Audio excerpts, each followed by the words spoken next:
Let us talk about the top 3 things to fix on your LinkedIn right now. Number 1, your professional profile picture. Your profile picture is the first thing people see. A blurry, outdated, or unprofessional photo significantly diminishes your credibility and reduces the likelihood of people engaging with your profile. Consider using a professional photographer if needed. A strong visual presentation builds trust and professionalism. Number 2, compelling headline. Your headline is not just your job title, it is your brief value proposition. A generic headline gets overlooked.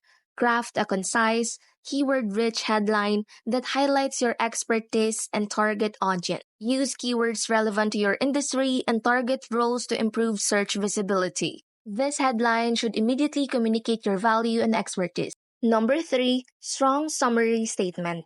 Your summary is your opportunity to tell your professional story. Do not just list your accomplishments, weave a compelling narrative that highlights your unique skills, experience, and value proposition. Use keywords relevant to your industry and target audience. Start with a strong hook that grabs the reader's attention.